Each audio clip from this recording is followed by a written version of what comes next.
Anyway, what else do we have on this film here? I want to talk about how amazing Tessa Thompson is and how she's beautiful. Don't just talk about her physical appearance. No. I mean, she's in all the Marvel movies, so that's great. Okay, I don't know that. I'm not you're not into Marvel at all. I am. Right. I have all the comics. So what do you want to say about her? Is this your moment? All right, so she's my favorite character in the entire movie because like she's like this artist radical, and she always has these crazy earrings that are like inciting violence almost. Like her first earrings. Remember the penis earrings? There's the penis earrings that she has. She has earrings that say murder, murder, murder, kill, kill, kill, and she has earrings that say tell Homeland Security we are the bomb. And it's great. Her like, I mean, it's also like you think she's like this pure artist, like radical, who's really down, but then you see her at her art gallery and she's putting on a fake voice, and that's not the actress's voice. It's how they do the white voice. Oh, she did like a British voice? Well, it was an actual British actress who was voicing her. That wasn't Tessa Thompson's actual voice. Right. And it goes to show like the white voice that Cassius is doing. She's also like putting on a customer service voice for these rich for these rich people that she has to sell to, who do not really care about whatever activism she's talking about. Like it's so much like real life though. I mean, I appreciate that because like, you know, like nobody's entirely pure. Like everyone has like some kind of something, you know. So it's like it's almost better to show that than just to be like, and here's the good character, like, you know, because it's not real. No, and also there are no good and there are no bad characters. Well, you know, Armie Hammer is actually evil. He's actually evil. Yeah, but he legitimately, I'm not gonna say his name, but he legitimately reminds me of someone I used to work with. Oh yeah, yes. He reminds me of just every like stockbroker I've ever met in my entire life. Of just like he reminds me of one person in particular. It's about the money, you know. He's the capitalist fantasy.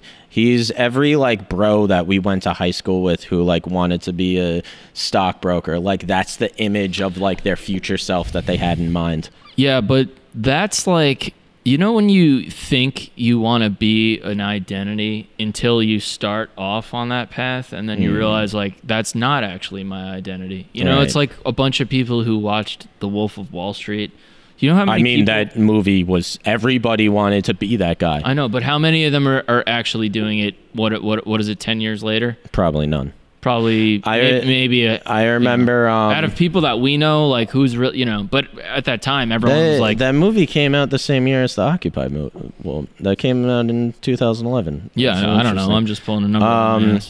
I'm just saying the point is like sometimes you have an idea of like, yeah, man, I'm gonna fucking, you know, a lot of, hey, listen, being a musician, like, do you know how many people were, you know, considered themselves musicians in my group 10 years ago that are fucking not doing that anymore? I mean, or they're doing it but not, you know, there's the people that are really taking big swings, such as myself. Like I'm not saying anything. I'm nobody. I'm not successful. I'm not anything. I'm just saying I'm still taking big swings. Yeah. You know, back in the day, a lot of us used to take big swings. The people that I can count on that are taking big fucking swings now, whoa, dude, is it down to like a really small number? I don't know what the fuck my point is, but that's what happens. I mean, no, it ties into the movie because the reason they're not taking big swings is because they have to look after themselves, because they have to take a job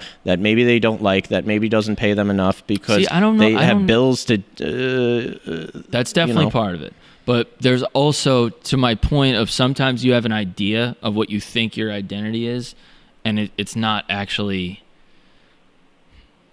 You know, I don't want to say it's not real, but maybe it's a combination of like other factors, and then just there's something that happens where like it's like the picture in your head of where you're going to be or who you're going to be, and then through whatever chain of events, you realize that's actually not where I'm going to be. Okay. You know?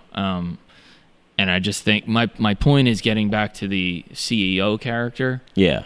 I am sure that there are a ton of people who watched Wolf of Wall Street and they thought they wanted to be that guy. Right. I actually know someone who like is that guy. I know after that movie came out, He was selling. Sorry, I just have to get this out. Like, he was selling like chemicals, whatever the fuck that means. Literally, like buckets of chemicals out of a vat. He was like calling people, trying to sell them these chemicals because he got a deal on fucking chemicals, and he would just be like, "Oh, just, you know, give me your credit card." It was some fucking scam that was it a pyramid scheme? I know, I'm like sure. so many people are into pyramid schemes. Like any idiot that you grew up with is probably into pyramid schemes now. You know, right? Yeah. Yeah. I'm just there are people out there that exist, which is insane. You know? I remember when Wolf of Wall Street came out, like everybody was trying to find Quaaludes because they make it sound like so much fun in that movie, and they don't realize. Do they? He's on the floor drooling. Like. Well, they don't realize that like you can't find Quaaludes anymore. Well, like yeah, that they don't exist really anymore. Anymore. People didn't realize, and were like trying to call up their drug dealers, like trying to hook them up with Quaaludes. The level of stupidity will never cease to amaze. I like so back to the movie. Steve Ewan's character of Squeeze, who's kind of this he goes to different companies that are mistreating their workers and like tries to get them to unionize.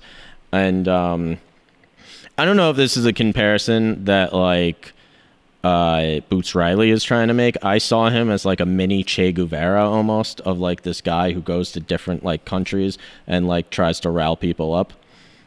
I don't know enough about Che Guevara. Well, I can't speak on it. From what I know, I remember he was a bad dude. When I was in high school, everyone wore his face on a T-shirt for some It was reason. ridiculous, and they had no idea who the person was. Right. He, that character is great, and in the end, I mean, he is trying to steal the main character's girlfriend. That's kind of like the purpose of the character. Semi-succeeds, but also it's like, in the hands of a different director, or maybe in the hands of like a different actor, that character would have come off as like such an asshole. But you actually kind of understand who he is. I was gonna say I didn't find him to be that objectionable. Yeah. Well, normally, like the character that's the I'm here to steal your girlfriend would be portrayed as like a complete jerk off. That's why this movie is good, though, because again, going back to the whole thing with Tessa or that's her name, right? Tessa Thompson, that's the actress's name. Showing like basically a personality flaw. Yeah. Like, again, like that is the type of guy that normally you would hate, but it's done in the movie that's kind of like real life, where it's like,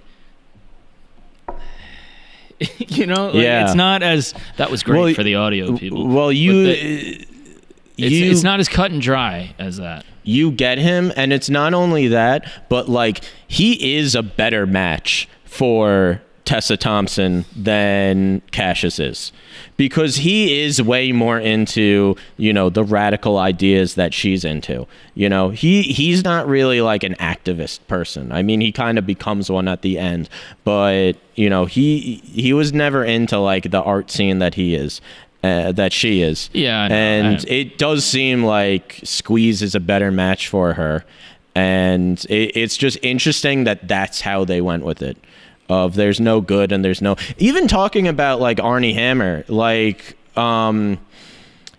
he's evil, but like I don't know, I kind of liked him. I mean, I thought he was hilarious. He's a hysterical person. You just saved yourself by saying because of humor. I was like, what the fuck is there to like about him? He's a hysterical person. Okay, fine. I could kind of give you that.